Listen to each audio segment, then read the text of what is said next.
It always starts small, with something so subtle you almost miss it. At first glance, it didn't look like trouble, and certainly not the kind of fight that would turn into a six-figure lawsuit. The trouble began with a fence, a little stretch of land, and a woman who had convinced herself that rules were only meant for other people. My ranch sat on the edge of a growing suburban development, a place where the HOA was trying to push its reach further than it ever should have gone. They had bought up plots of land and turned them into cookie-cutter houses, neatly lined in pastel shades of beige and cream. But just beyond those houses lay my property, a spread of acres passed down through generations, with old survey markers and deeds that proved its boundaries long before the subdivision ever existed. For years, there had been peace, an unspoken agreement that my land was mine, and the neighborhood would stay on their side. That was until Karen moved in.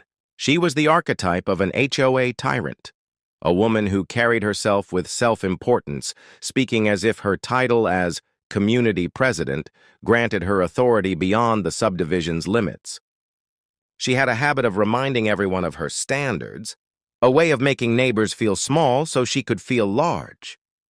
The first hint of her intrusion came when I noticed the old fence along the western boundary line leaning in a strange way. Posts that had stood firmly for decades seemed to be disturbed, tilting at angles that didn't match the wear of age. At first I thought it was the wind, maybe a storm, but closer inspection revealed otherwise. Someone had tampered with them. Someone had moved them. When I traced the line of the fence to where it met her backyard, I realized what she had done. She had shifted the fence posts several feet onto my property. At the time, it didn't look like much, maybe 6 feet deep, running along the length of her backyard. But when you measured it across the entire stretch, it added up to a slice of land large enough to matter. She wasn't just encroaching, she was stealing. Weeks later, the noise started. Heavy machinery rolled in, contractors hammering, sawing, pouring concrete. The neighborhood buzzed with gossip. That was when I saw it. Karen wasn't just adjusting her fence for a little extra space. She was building. And not just any project. She was constructing a massive in-ground swimming pool, the kind that sparkled blue under the sun and screamed luxury to anyone who walked by. Except the pool wasn't on her land. It was on mine. At first, I felt disbelief.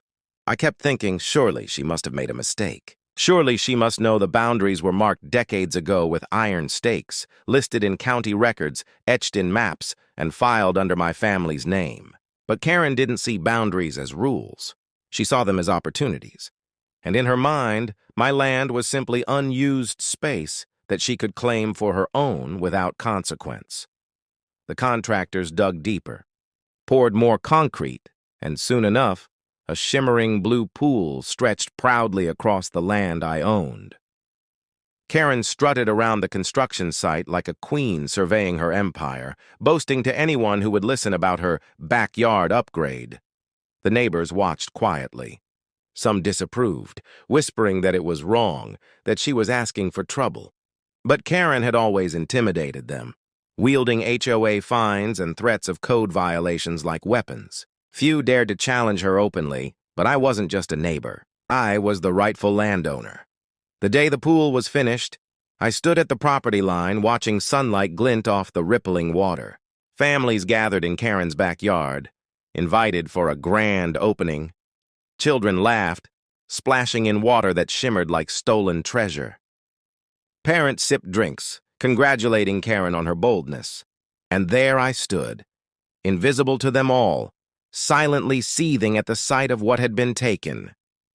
Inside, I knew there were 2 ways this could go. I could storm over, confront her, and make a scene. Or I could be patient, calculated, strategic, because this wasn't just about a pool, it was about principle. If I let this slide, I would send the message that my family's land was up for grabs, free for the taking. And if there's one thing I'd learned from generations before me, it was that the land you inherit is not just dirt and grass. It's history, it's legacy, it's identity. That night I sat at my desk, pulled out the old deed papers, and laid them beside recent county surveys. The truth was clear. The land was mine. No loopholes, no ambiguities. Karen's pool sat squarely inside my property line. And with every ounce of proof documented and notarized, I knew I had the power to act. But I wasn't going to rush into it. No, I had something bigger in mind. Something that would not just take back my land, but leave Karen humiliated in the very community she ruled over with arrogance. And so I waited. I let her bask in her victory, parading her pool parties every weekend, filling the air with the sounds of splashing and laughter. Every cannonball into that pool was a reminder of what had been stolen. Every smug smile on her face was a spark to the fire I was building inside. Until one night, when the stars were hidden behind clouds and the neighborhood slept under silence, I made my move. Armed with nothing more than a wrench and knowledge of where the pool's systems were installed, I approached quietly. The filter pumps hummed gently, pulling water in steady cycles. With careful hands, I found the valves, turned them, and unlocked the flow. And just like that, the water began to drain. Hour by hour, under the cloak of darkness, the shimmering blue surface lowered, exposing concrete and tile that cracked under the pressure of emptiness.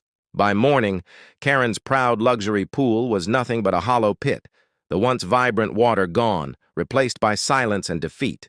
It wasn't destruction, it was reclamation. I hadn't broken, smashed, or vandalized.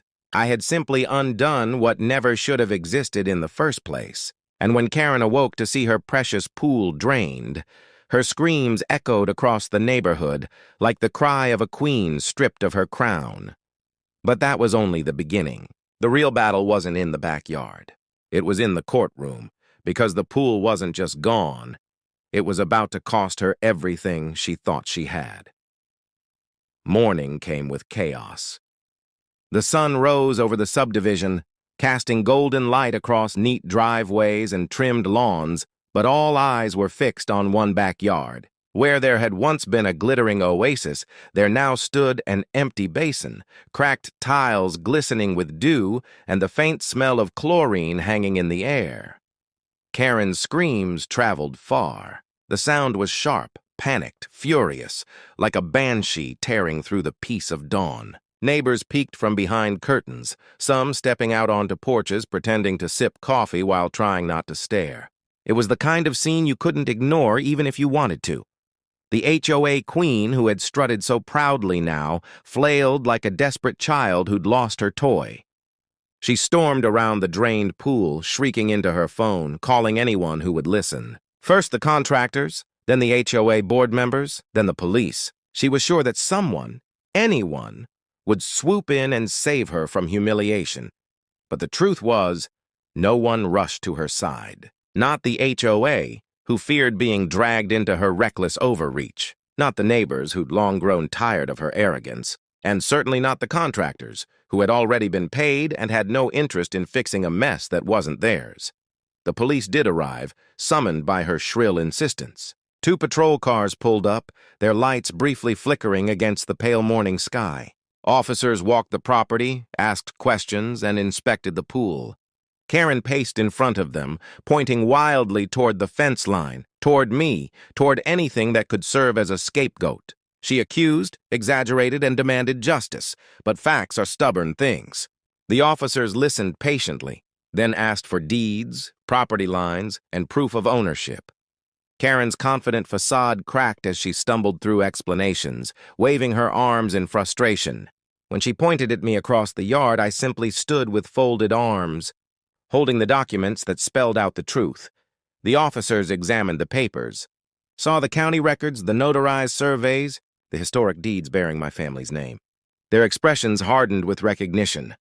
The pool, the fence shift, the so-called backyard expansion, it was all sitting on land that was never hers. Karen's outrage burned hotter. She shouted that it was unfair, that she was owed the space, that the subdivision had already adopted it as part of the community.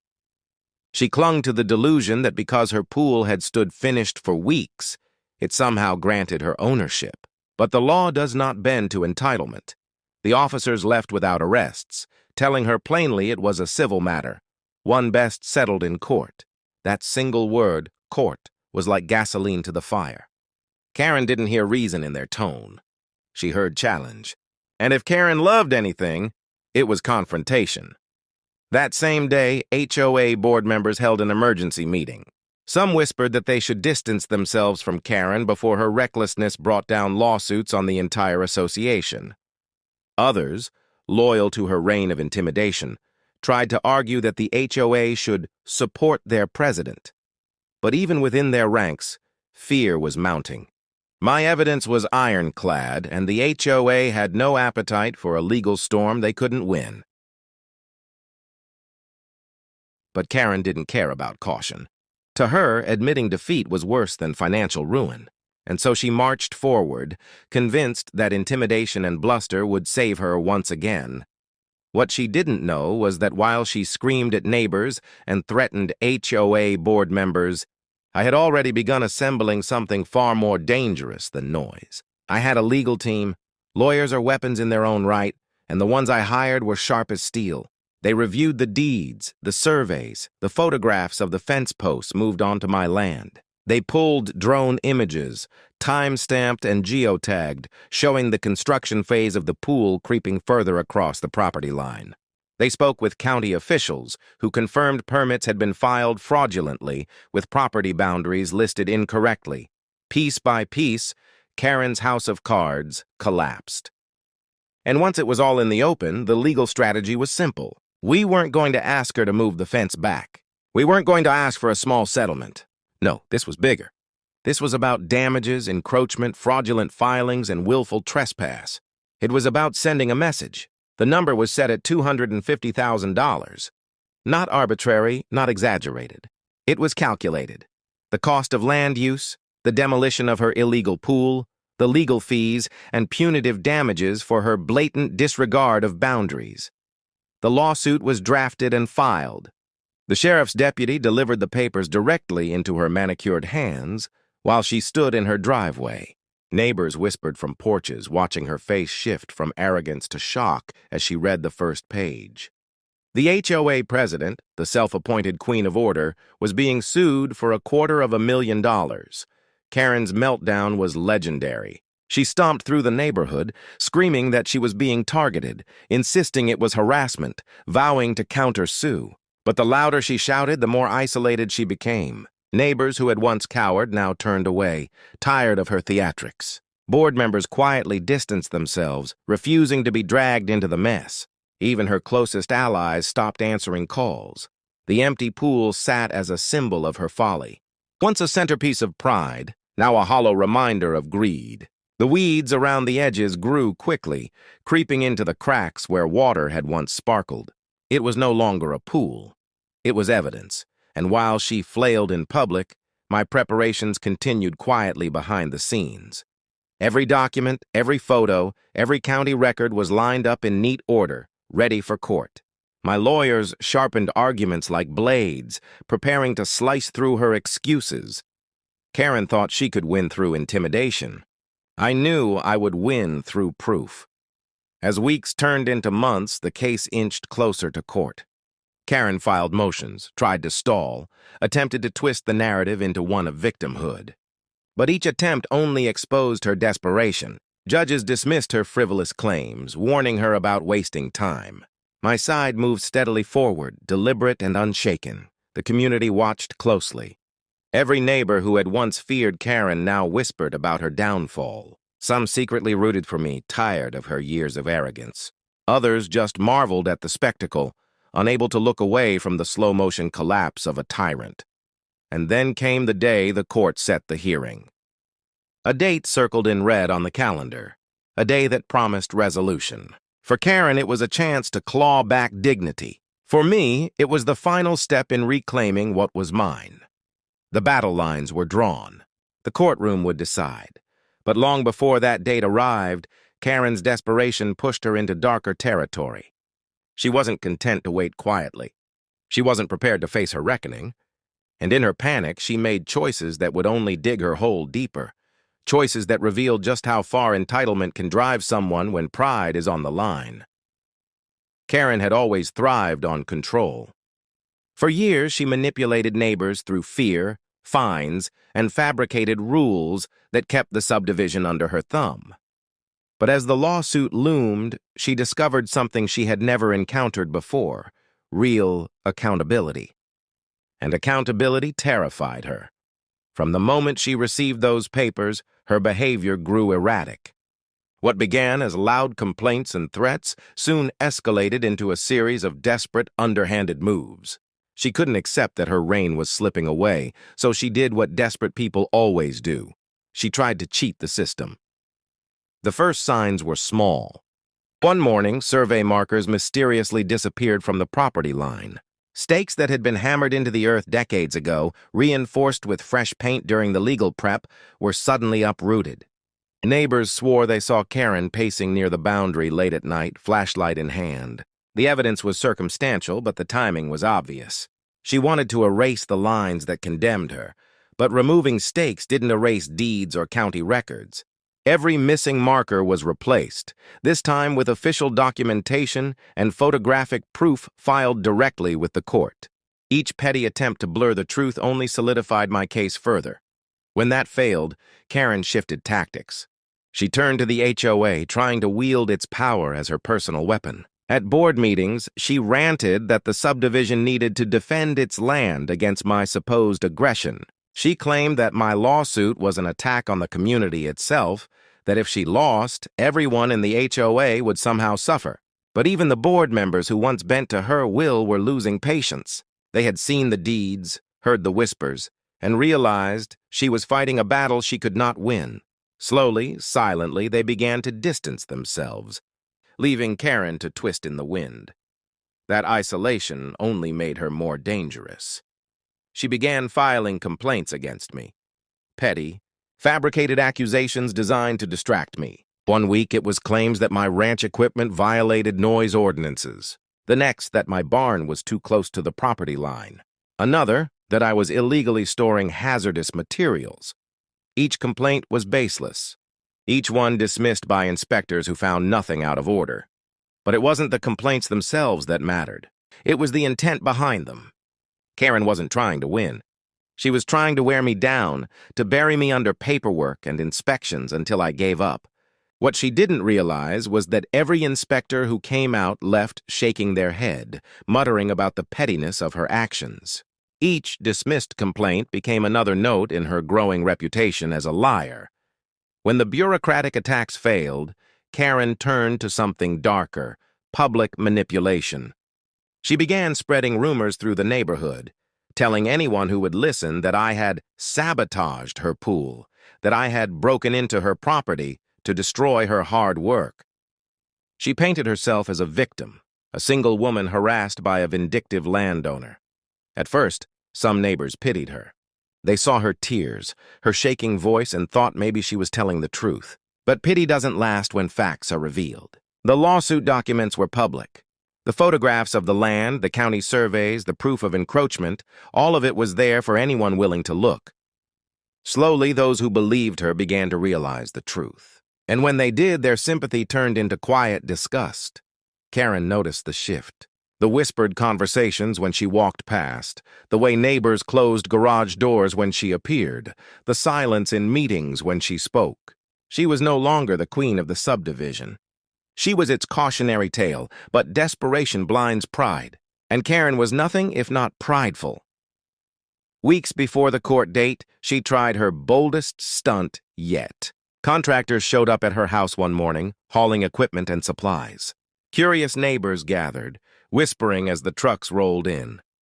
It wasn't long before the sound of machinery filled the air again, echoing across the subdivision. Karen was rebuilding. Instead of leaving the pool drained and abandoned, she had decided to refill it, to reconstruct the filtration system, to patch the cracks left from my quiet reclamation. She thought that if she could restore it, if she could parade it around as functional once more, she could somehow strengthen her argument in court. In her mind, a sparkling blue pool would speak louder than deeds and surveys, but her gamble backfired. The contractors, uneasy from the start, asked for permits. They wanted assurance that the work was legal. Karen waved them off, claiming it was her land, that everything had been approved before. Reluctantly, they began work, but their hesitation was clear. And when county inspectors inevitably arrived, summoned by concerned neighbors, the truth came spilling out. The permits had been falsified. Again. The county issued stop work orders, slapping red tags on the construction equipment. Karen screamed at the inspectors, calling them corrupt, insisting they were part of a conspiracy against her. But the inspectors were unmoved. They had seen this story before, a homeowner blinded by ego thinking rules didn't apply. The pool sat once again, half repaired, half drained, and wholly illegal. This time, however, it wasn't just evidence for my lawsuit. It was evidence for the county's own enforcement. Karen now faced not only civil damages, but the looming threat of fines and penalties from the local government. But still, she didn't stop. In her desperation, Karen did something truly reckless. Late one night, neighbors reported seeing her sneaking onto my property, flashlight in hand, clipboard tucked under her arm. She was caught by one of my cameras, wandering the edges of my land, scribbling notes, snapping blurry photos. She was trespassing, gathering evidence for some imagined counterclaim. The footage was clear, time-stamped, undeniable. And when my attorneys filed it with the court, Karen's credibility took another devastating blow. The picture was clear. She had encroached on my land, lied on permits, manipulated her HOA, spread false rumors, filed baseless complaints, and even trespassed. Every act of desperation only strengthened my case. Every dirty trick became another nail in her coffin. By the time the court date approached, Karen was a shadow of her former self. The neighbors no longer rallied around her. The HOA no longer stood at her side. Even her closest allies had abandoned her, afraid of being dragged into the storm. But Karen wasn't finished. In her pride, she convinced herself that the courtroom would be her stage, that she could charm or bully her way to victory. She had convinced herself that judges were just another audience to manipulate. She couldn't have been more wrong, because the courtroom wasn't a stage. It was a battlefield, and I was more than ready for the fight. The morning of the court date dawned bright and cold, the kind of day where the air itself seemed to carry weight. I arrived early, my paperwork neatly packed, my attorneys calm and prepared. Outside the courthouse, the world was still, but inside, tension hummed like electricity. This wasn't just about a pool anymore. It was about pride, power, and principle. Karen arrived late, as if making an entrance. She wore an expensive suit in a loud shade of red, her hair perfectly styled, makeup layered thick as armor. She carried herself with the same arrogance she had displayed for years in the subdivision, striding as though the courthouse was just another HOA meeting where she could dominate with sheer presence. She ignored the stares of neighbors who had shown up out of curiosity, hoping to witness the drama firsthand. The courtroom filled quickly. It wasn't a trial that typically would have drawn a crowd, but Karen had made herself infamous. Every HOA member who had suffered under her rules, every neighbor who had endured her tantrums, they came to watch the reckoning. They sat in quiet rows, whispering to one another, their eyes fixed on the woman who once dictated fines and rules with iron fists. The judge entered, stern and efficient, the kind of man who didn't tolerate nonsense. He laid out the structure of the proceedings with clipped precision, and just like that, the stage was set. My attorneys went first. They presented the deeds, the surveys, the photographs. They projected drone images showing the pool's construction inching over the property line, time-stamped and irrefutable. They showed maps dating back decades, highlighting boundary markers that aligned perfectly with county records. Every piece of evidence told the same story. The land was mine, the pool was not, and Karen had knowingly crossed the line. The courtroom was silent as the evidence stacked up. Each page turned, each photo displayed, each document handed to the judge built a tower of proof too tall to topple. Karen, however, was undeterred. When it came her turn, she rose dramatically, launching into a performance more suited for theater than law. She spoke with flourish, her voice dripping with indignation. She painted herself as a victim, claiming she was a single woman bullied by a wealthy landowner.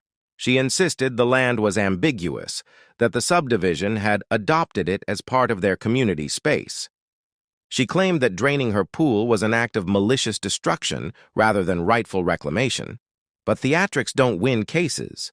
Facts do. The judge listened patiently at first, but it didn't take long for his expression to harden. He interrupted her repeatedly, demanding documents to support her claims. Karen had none.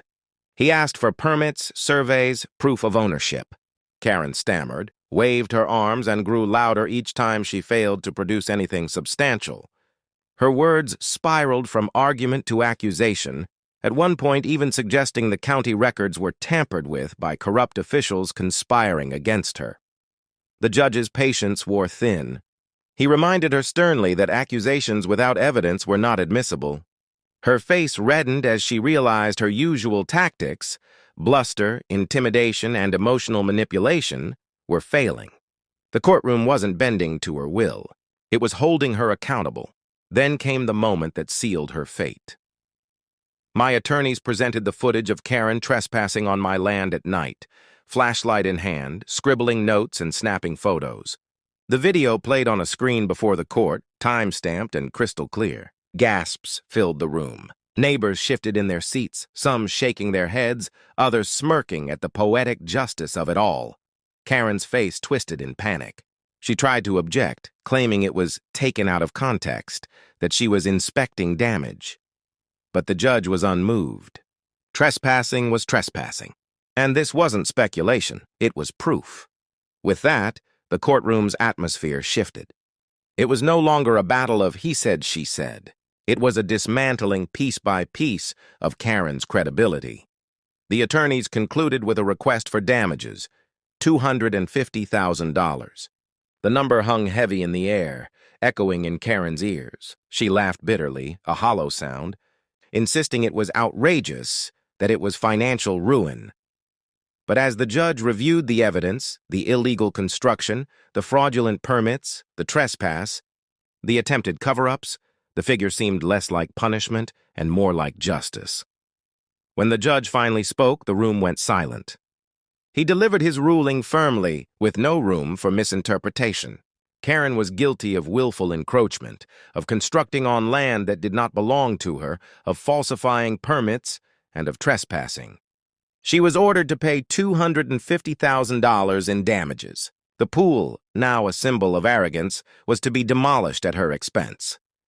Karen's world shattered in that instant. Her face went pale, then red, then pale again as the words sank in. For years, she had wielded power unchecked, dictating to others without consequence. But now, in front of neighbors, officials, and the law itself, she was exposed, stripped of authority, broken by the very arrogance that had carried her this far. The courtroom buzzed as people whispered, some in disbelief, others in satisfaction. Neighbors exchanged glances that spoke volumes, relief, vindication, even joy. They had endured her tyranny for so long, and now they had seen her undone. Karen, however, wasn't finished with her theatrics.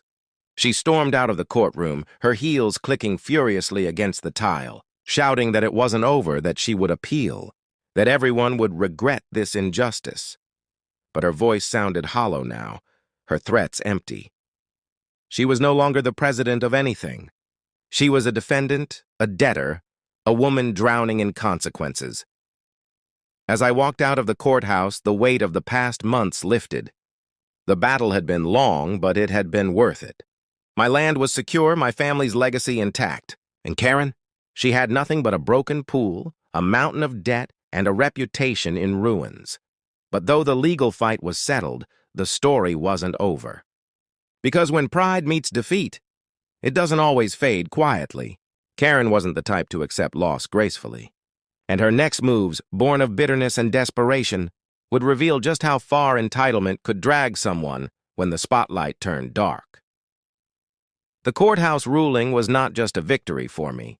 It was a shockwave that tore through the entire neighborhood. News spread faster than wildfire, carried by whispers at mailboxes, murmurs at backyard fences, and hushed conversations in cul-de-sacs. For years, Karen had been the self-proclaimed queen of the subdivision, but now her crown had been shattered in front of everyone. The neighbors who once cowered under her rule suddenly stood taller. The ones who paid ridiculous fines for weeds too long or holiday lights too bright began to share their stories openly, laughing at how powerless she had really been all along.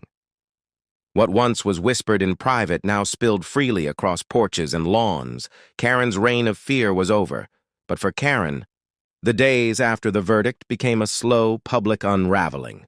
The first blow came in the form of silence. Her phone, once buzzing with HOA matters, went eerily quiet. Board members who had once followed her every order suddenly distanced themselves. The vice president of the HOA resigned, citing differences in leadership. The treasurer quietly deleted his name from the association's website. Without her allies, Karen stood exposed. Then came the resignation calls. Neighbors gathered signatures demanding her removal from the HOA board entirely. The petition filled with names in less than a week. Those who feared her wrath before now found courage in her downfall. The meeting to vote her out was crowded, the community center overflowing with residents ready to end her rule. Karen arrived red-faced and defiant, but it didn't matter. The tally wasn't even close. She was removed as president in disgrace, her voice silenced in the very room she once controlled. Losing power in the HOA would have been enough to break most people. But for Karen, the humiliation deepened. Contractors arrived at her property, carrying out the court order to demolish the pool. What had once been her pride, a sparkling, oversized monument to arrogance, was reduced to rubble before her eyes. Heavy machinery roared, jackhammers split the concrete, and the water drained into the soil. Neighbors watched from their porches, some filming with phones, others simply shaking their heads at the mess. Karen stood on her deck, screaming at workers, threatening lawsuits, but no one took her seriously anymore. The demolition was court-ordered, and she had no power to stop it. The pool's destruction became symbolic. It was not just concrete breaking, but her image crumbling piece by piece. Children who once envied her backyard playground now laughed as they pedaled their bikes past the muddy pit. Parents whispered to one another that karma had finally come full circle, but the financial ruin hit harder than any public embarrassment. The $250,000 judgment hung over her like a storm cloud. She tried to fight it at first, filing appeals, hiring new lawyers, but each attempt drained her bank account further. Legal fees piled up, interest accrued, and soon the whispers around the neighborhood turned into rumors of foreclosure. Her once pristine house, the place where she hosted HOA parties and boasted of her standards, became a burden she could no longer afford. Signs of decline appeared quickly. The grass grew patchy, the hedges untamed. The paint on the shutters began to chip, the driveway darkened with oil stains. For a woman who once fined neighbors for minor imperfections, it was the deepest irony. Her own home had become the eyesore. Neighbors who once dreaded her inspections now pointed and chuckled, calling it poetic justice. Others pitied her, though quietly. Even those who once sided with her couldn't deny the satisfaction of watching the mighty fall. But humiliation wasn't confined to her property line. At the grocery store, whispers followed her down the aisles. At church, pews that once welcomed her now felt cold and distant. Parents avoided her at school drop-offs, shielding their children from her scowls. She had been the loudest voice in every room, but now she found herself alone, her arrogance repelling the very people she once commanded. Still, Karen wasn't one to accept defeat. In her mind, the neighborhood had betrayed her. I had betrayed her. The courts, the officials, the system itself had all aligned against her. She stewed in bitterness, convinced she was the victim of a conspiracy. And when pride festers with no outlet, it becomes something darker. Late at night, neighbors spotted her pacing her backyard, staring at the muddy remains of the pool, clutching her phone and shouting into the darkness. Sometimes she wrote long, angry posts on community forums, blaming everyone for her downfall, demanding sympathy, accusing others of plotting. But instead of allies, her words only fueled more ridicule. Screenshots spread, neighbors laughed, and her reputation sank further. By then, her influence in the neighborhood was gone, but Karen's anger didn't fade. It grew sharper, more reckless. She became obsessed with clawing back control, searching for ways to hurt the people she believed had ruined her. And though the lawsuit and demolition were over, the story wasn't finished. Because when someone like Karen loses everything, they don't always vanish quietly. Sometimes they look for revenge in places no one expects. And as her world collapsed around her, I knew one thing for certain. Karen wasn't done making trouble. She was just getting desperate. Karen's pride had always been the strongest part of her identity. For years, it gave her the power to dominate, to intimidate, to twist rules into weapons. But once the pool was gone, the judgment unpaid, and her HOA crown stripped from her, pride became her downfall.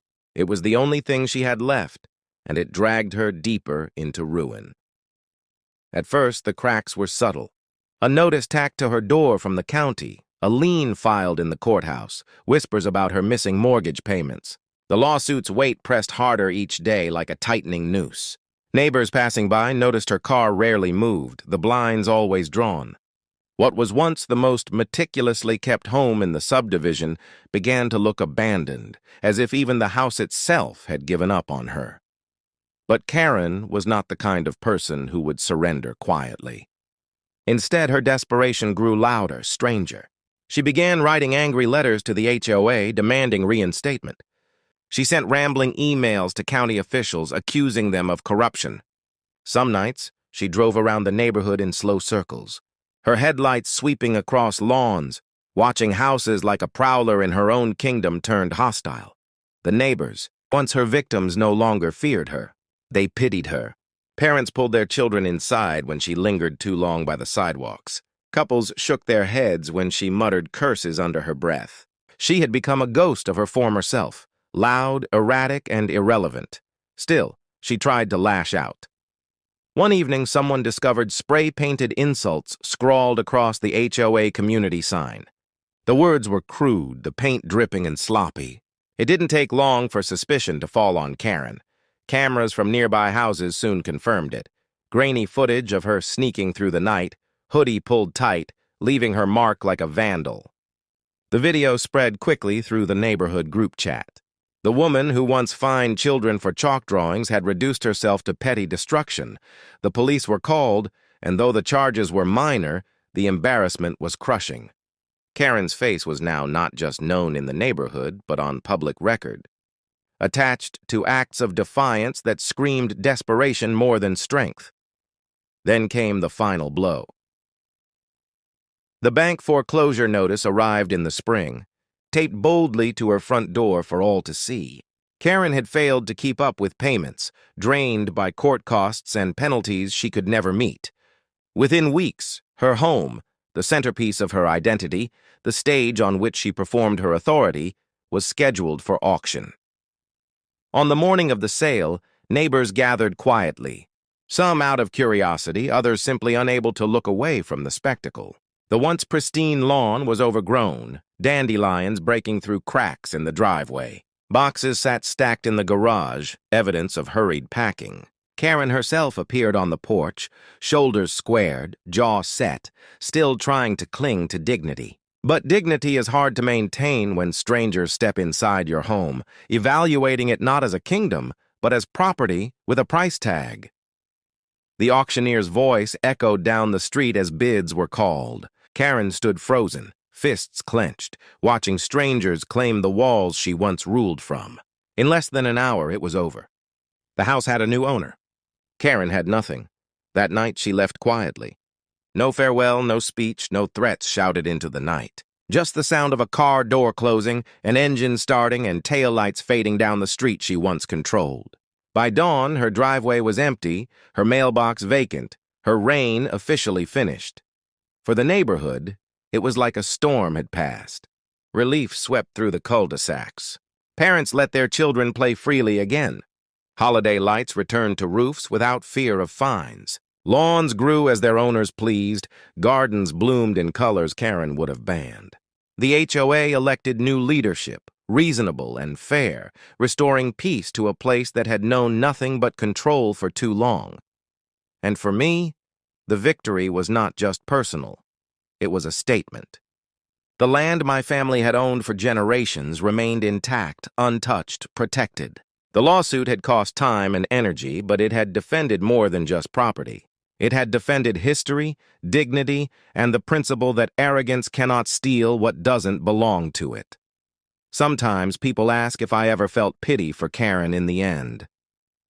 Watching her house crumble, her pride shatter, her life unravel, it would have been easy to feel sympathy. But the truth is, Karen's downfall wasn't an accident. It wasn't a tragedy forced on her. It was a path she carved herself, brick by brick, rule by rule, insult by insult. She built her empire on arrogance, and when it collapsed, she was the only one surprised. The pool that started it all was long gone, its memory reduced to a muddy scar in the backyard of a foreclosed home. But to the neighbors, and to me, it became more than just a pool. It was a reminder that no one, no matter how loud or entitled, is above the law. A reminder that bullies, when challenged, can be defeated. And a reminder that justice, though slow, always arrives in the end. Karen may have vanished, but her story remained. Told on porches, whispered over fences, laughed about at community barbecues. A cautionary tale of what happens when pride blinds a person so completely they can't see the cliff edge ahead of them. And for the neighborhood that once lived under her thumb, peace finally returned. Not because Karen chose to leave it behind, but because she was forced out, piece by piece, consequence by consequence, until there was nothing left for her to hold on to. The queen of the HOA was gone. The neighborhood was free, and for the first time in years, the air on those streets felt lighter. Thanks for watching. If you enjoyed this story, don't forget to like, subscribe, and share. And tell us in the comments, what would you have done if an HOA Karen built a pool on your land? See you in the next one.